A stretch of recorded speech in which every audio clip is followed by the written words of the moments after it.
जम्मू कश्मीर के पहलगाम में हुए कायराना आतंकी हमले में 28 निर्दोष पर्यटकों की हत्या से पूरा देश आक्रोशित है। इस प्रकार के कृत्य जहां पर धर्म पूछकर हत्या की गई, जिसकी निंदा देश ही नहीं बल्कि पूरा विश्व कर रहा है, वहीं इस त्रासदी के खिलाफ रांची के डोरंडा स्थित अंबेडकर चौक पर झारखंड के स्वास्थ्य मंत्री इरफान अंसारी की अगुवाई में कांग्रेस कमेटी के वरिष्ठ नेताओं और सैकड़ों कार्यकर्ताओं ने एकजुट होकर मौन कैंडल मार्च निकाला।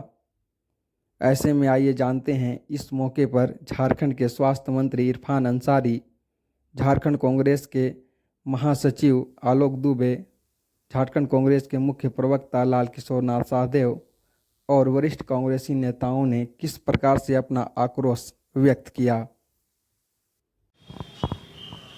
मंत्री जी, पहलगाम में जिस तरह के हमले हुए हैं, पर्यटकों पे हमले किए गए, क्या कहेंगे आप?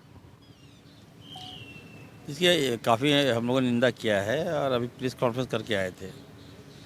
जो घटना घटी है इसकी निंदा करते हैं, कांग्रेस पार्टी निंदा करती है और हमारा प्रयास होगा कि इस घटने को किसने अंजाम दिया, बेगुनाहों को किसने मारा, कौन है वो जालिम, सरकार क्या कर रही है, मोदी जी क्या कर रहे हैं, अमित शाह जी क्या कर रहे हैं और कितने लोगों की जान लेंगे। देश के प्रधानमंत्री जब जब विदेश जाते हैं तब तक इस प्रकार की घटनाएं होती है। तो निश्चित तौर पर देखिए, अभी तो राजनीतिक बयानबाजी की आवश्यकता नहीं है, अभी एक होकर देश के साथ खड़े होने की आवश्यकता है। और मैं बधाई दूंगा, देखिए हम लोग सड़क पर उतरे हैं, हमें इंसाफ चाहिए और जो मारे गए पीड़ित लोग हैं उनको सच्ची श्रद्धांजलि हम लोग दे रहे हैं। पाकिस्तान का नाम भी सामने आ रहा है। देखिए, जिन्होंने भी इस कुकृत्य को अंजाम दिया है उस पर कठोर से कठोर कार्रवाई करे। मैंने आज कहा है कि पुलवामा में जो घटनाएं घटी, हमारे शहीद लोग, सेना लोग जो मारे गए, सर्जिकल स्ट्राइक हुआ था। बताया गया कि पाकिस्तान में अटैक किए, 3000 लोग वहाँ मर गए। तो हम चाहेंगे कि चलिए, इससे बड़ी घटना है ये, दिल दहला देने वाली घटना है, होश उड़ा देने वाली घटना है। मैं चाहूँगा देश के प्रधानमंत्री को कि हमला कीजिए और सर्जिकल नहीं बल्कि सर कलम ला कर स्ट्राइक कीजिए। जिसने घटना को अंजाम दिया उसका सर चाहिए हमें। सवाल है मंत्री जी कि जिस तरह से धर्म पूछ के मारा जा रहा है, इसे आतंकवादी घटना भी नहीं कह सकते, क्या कहेंगे? सब टारगेटेड किलिंग कहेंगे, क्या कहेंगे इसे? मामले को डाइवर्ट किया जा रहा है। आतंकियों का कोई जात नहीं होता है, ठीक है। आज अपने खामियां को छुपाने के लिए आप ये बात ला रहे हैं, मुद्दा, लोगों का जो आक्रोश है, जो गुस्सा है वो ठंडा हो जाए। ऐसा हो सकता है क्या? क्यों भाई, इतना हम लोग गिर जाएंगे? आप क्या दिखाना चाह रहे हैं? मैंने कहा है कि जो लोग इस तरह की घटना को अंजाम देते हैं उसका कोई जात नहीं होता, कोई धर्म नहीं होता, वो पापी होते हैं। और जात पात में मत बांटे। मामला जिसने भी एक घटना को अंजाम दिया है उसको सज़ा मिलनी चाहिए। देश की मांग है। हम लोग शोक संवेदना की आवश्यकता नहीं है। एक मंच पर आकर, एक होकर, ठीक है, इस तरह की प्रवृत्ति दोबारा ना हो, इसको देखना है हम लोग।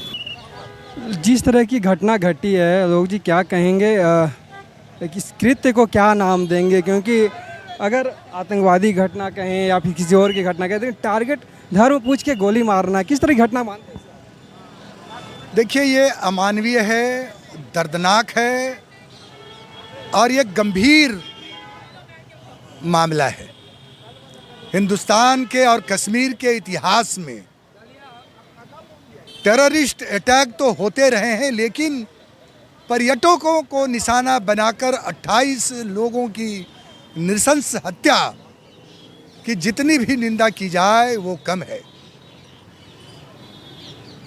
सरकार को चाहिए कि देश गुस्से में है और ये जो लोग कह रहे थे कि घाटी जो है वो पूरी तरह से सुरक्षित है और जो जगह है पहलगाम, वहाँ पर सुरक्षा के एक भी इंतजाम नहीं होना एक चिंता का विषय है। राजनीति का वक्त नहीं है। हमारे नेता मल्लिकार्जुन खड़गे जी, राहुल गांधी जी ने कहा है हिंदुस्तान और कांग्रेस पार्टी सरकार के साथ है, आतंकवादियों के इस लड़ाई में साथ है। और आतंकवादियों से का भुक्तभोगी कांग्रेस से दूसरा कौन हो सकता है।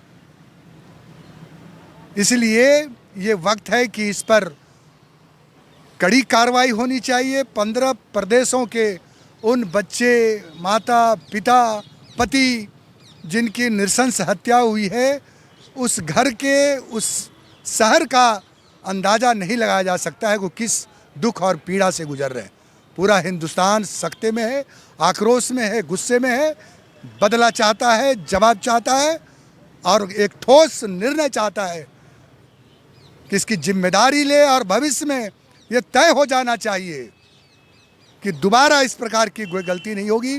कांग्रेस जनों ने आज संविधान निर्माता बाबा साहब, जिन्होंने हमें अपने विचारों की अभिव्यक्ति करने की आज़ादी दी है, उनके सामने हम इस घटना की कड़े शब्दों में निंदा करते हैं, मृतकों के प्रति श्रद्धांजलि अर्पित कर रहे हैं और आतंकवाद से इस लड़ाई में कांग्रेस का एक एक कार्यकर्ता साथ है। यही कमिटमेंट के साथ हमारी पूरी सहानुभूति। किशोर जी, बहुत बड़ी ये घटना घटी है अगर कहा जाए तो। एक समय था जब कश्मीरी पंडितों को कहा गया था कि घर छोड़ के भाग जाओ। अब दोबारा इस तरह की घटना घटी है कि साफ तौर पे कहा गया है कि मतलब धर्म पूछ के गोली मार दी गई है। क्या कहें? देशीय आतंकवादियों की जो मंशा है भारत को खंडित करने की, विभक्त करने की, तोड़ने की, वो मंशा कभी कांग्रेस पार्टी पूरा होने नहीं देगी। आज बाबा साहेब भीमराव अंबेडकर के प्रतिमा के सामने हम सभी कांग्रेस जन और हमारे राष्ट्रीय नेतृत्व पूरे एकजुटता के साथ इन शक्तियों का मुकाबला करने के लिए तैयार है।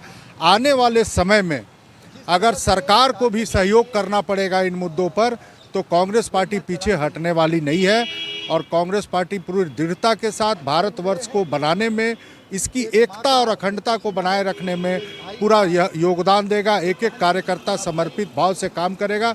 इस घटना की, पहलगामा की घटना की जितनी भी निंदा की जाए कम है। ये एक हृदय विदारक जो दृश्य है वो देखने को मिला है।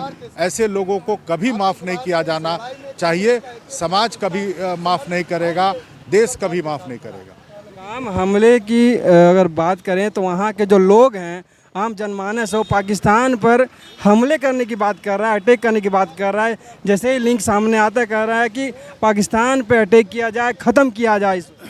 देखिए, हमने कहा कि जो भी इसके लिए जिम्मेवार हैं उसके ऊपर कठोर से कठोर कार्रवाई की जानी चाहिए, चाहे पाकिस्तान हो या कोई शक्तियां हो। अगर इसके पीछे कोई शक्तियां काम कर रही है तो उस पर भी कठोर से कठोर निर्णय लेने का समय आ गया है। तो आइए अब कांग्रेस के एक और नेता यहाँ पे शामिल हैं कैंडल मार्च में, फिरोज रिजवी मुन्ना। अगर धर्म की बात करें तो ये भी मुस्लिम धर्म से ही हैं, लेकिन आइए इनके विचार जानते हैं कि क्या इस तरह की घटना जो धर्म पूछ के गोली मारी जा रही है, इससे लेकर क्या कहते हैं। अच्छा, आपने सुना होगा, पेपरों में पढ़ा होगा, धर्म पूछ के गोली मार दी जा रही है, क्या कहेंगे? ये कह रहे हैं, हमारा कहना ये है कि जिस तरह से ये धार्मिक मुद्दा जो बनाया जा रहा है, हम इसी कड़ी निंदा करते हैं। और धर्म में, इस्लाम में कहीं पर भी कत्लेआम की इजाज़त नहीं है। और ये जो आतंकवादी हैं, इन लोग खोज के निकाले, अगर ये मुस्लिम भी हैं या कोई भी जाति का रहे, इनको कड़ी से कड़ी सज़ा दें। हम ये नहीं कह रहे हैं कि हिंदू हैं, कि मुस्लिम हैं, कि सिख है, कि ईसाई हैं, लेकिन अगर पाकिस्तान से आए हैं तो जाहिर सी बात है कि वो मुस्लिम होंगे। और उनको खोज करके निकाल करके जिस तरह से निर्दोष पर्यटकों को हत्या इन लोगों ने किया है, ये इस्लाम के सख्त खिलाफ है। हम इसकी मजम्मत करते हैं और इस्लाम इसके इजाज़त नहीं देता है।